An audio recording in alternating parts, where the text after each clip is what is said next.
नमस्कार, जय श्री कृष्णा।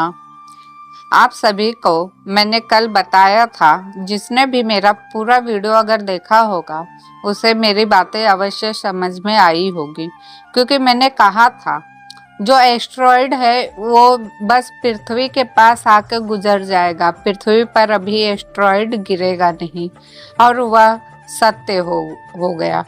क्योंकि भविष्यमालिका में साफ साफ अच्युतानंद दास जी ने लिखा है कि जो सबसे भयंकर एस्टेरॉयड गिरेगा वह 2029 में गिरेगा, और वह हिंद महासागर में गिरेगा। जब हिंद महासागर में गिरेगा, जल इतना ऊपर 100 फीट ऊपर उठेगा और पूरी पृथ्वी जलमग्न होगी। ये आप लोग ध्यान में रखिएगा। तो आप लोगों को स्वयं ही पता चल गया होगा जो अच्युतानंद दास की वाणी है वो सत्य हो, लेकिन कुछ लोग मजाक भी बनाते हैं क्योंकि उन्हें सच्चाई नहीं पता है। माया मोह में उलझे हुए व्यक्ति है, उन्हें सत्य देखने के लिए अपने आप के अंदर प्रवेश करना होगा। तो दोस्तों, अगर आप हमारे चैनल पर नए हैं तो हमारे चैनल को सब्सक्राइब कीजिए, बेल आइकन दबाइए, लाइक शेयर अवश्य कीजिए। अब जानते हैं संत अच्युतानंद दास जी ने 600 वर्ष पूर्व आखिर क्या बातें बताई हैं। अच्युतानंद दास जी ने अपने मालिका ग्रंथ कली कल्प गीता और अच्युत ठार में आज से 600 साल पहले ही आजाद भारत के एक महत्वपूर्ण नेता के बारे में लिखा है।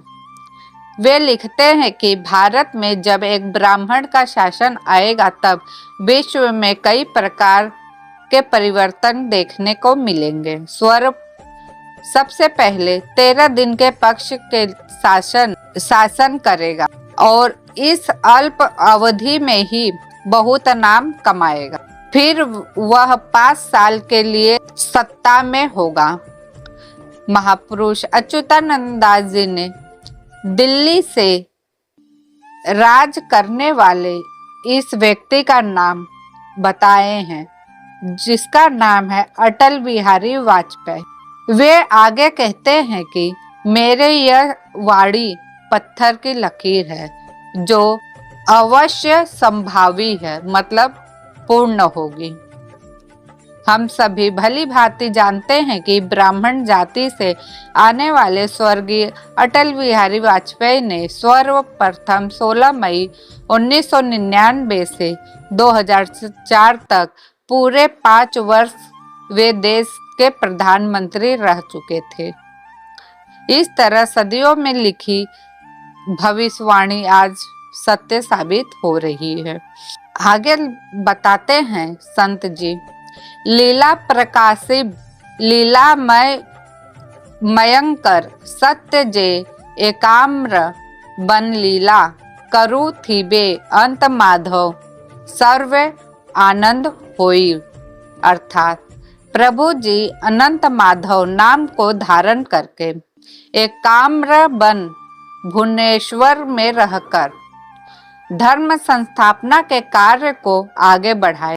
संसार सहमय अति मायामय सहमय कुजु पूजा करह कर्व वामे हेले संगा हीन हेबी नर ही थल कु भारण वेल लकु बिहन बाटिबी चिन्ही नर पाई रेबे केही भी लख 85 ग्रंथ बुझाई इबी संभल रे उदय होइबे।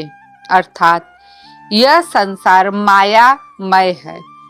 भक्तों को माया के कारण मति भ्रम हुआ तो वह अंत समय में भी भगवान को प्राप्त नहीं कर पाएंगे।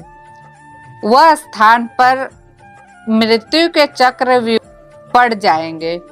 इसलिए विश्व के सभी भक्तों को समय की गंभीरता को समझकर अपने एक एक पल को भगवान की भक्ति में लगाना चाहिए। जब ऐसा समय चल रहा होगा तब भक्त के पास अचंभे की तरह मालिका की वाणी किसी भी तरह पहुंचेगी और उनके मन में मालिका सुनकर आवेग उत्पन्न होगा। जो इस मालिका पर विश्वास करेंगे वो भगवान की शरण में पहुंचेंगे और महाप्रभु की लीला को अनुभव करेंगे और देख भी पाएंगे। तृतीय विश्व युद्ध की शुरुआत कैसे होगी, कहाँ होगी?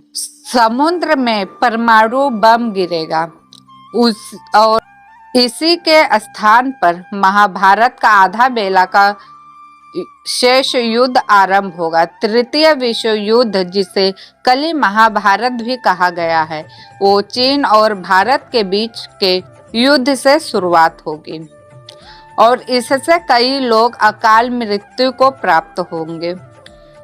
चीन भारत के युद्ध के साथ पूरे विश्व में युद्ध छिड़ जाएगा और समस्त विश्व आसमान में से भीषण बमबारी होने लगेगी। जहाजनगर माँ बिरजा जहाँ विराजमान है, वह स्थान पर देव के देव महाप्रभु विष्णु भगवान अपनी लीला करेंगे। कुशल स्थली द्वारका भुवन अमरावती जाजनगर का ही नाम है। जाजपुर ग्राम, जो कि संभल ग्राम के नाम से जाना जाता है, अनेकों पदों में किया गया है। विरजा स्थान, जहाँ माता विरजा देवी पूजी जाती हैं और विराजमान है, उसी स्थान पर भगवान कल्कि अपनी लीला करेंगे।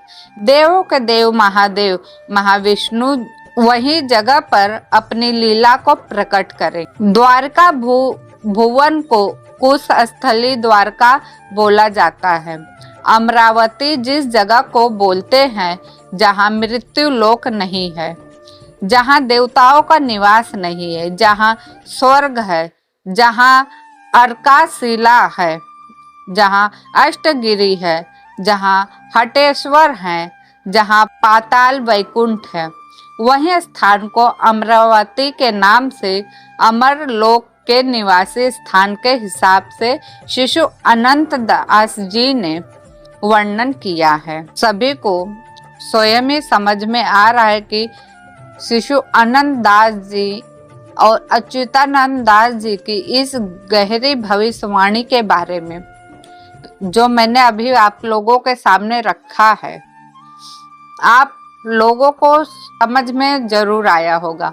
और यह जो गुप्त भविष्यवाणी है, यह भक्तों के पास घूम फिर कर पहुंचेगी, क्योंकि जो भक्त होंगे उनके अंदर एक बेचैनी सी उत्पन्न होगी मालिका सुनने के बाद, और वह अगर माया मोह में उलझे हुए हैं तो श्री हरि के शरण में जाएंगे। भविष्य मालिका किसी को डराने के लिए नहीं है, पहले आप लोग ध्यान में रखिएगा। भविष्य मालिका इसलिए बताई जा रही है कि जो भक्त लोग हैं वो जागृत हो सके, क्योंकि इस कलयुग के माया मोह में सभी लोग उलझे पड़े हैं और भविष्य मालिका सुनते ही उनके मनों में बेचैनी होगी और वह ईश्वर की भक्ति करना शुरू कर देंगे। तो दोस्तों, अगर यह जानकारी आप लोगों के सामने आई है, अगर अच्छी लगी है, तो आप लोग हमारे चैनल को सब्सक्राइब अवश्य कीजिए, लाइक शेयर कीजिए। फिर मिलती हूँ नई वीडियो में। जय श्री कृष्णा, जय जगन्नाथ।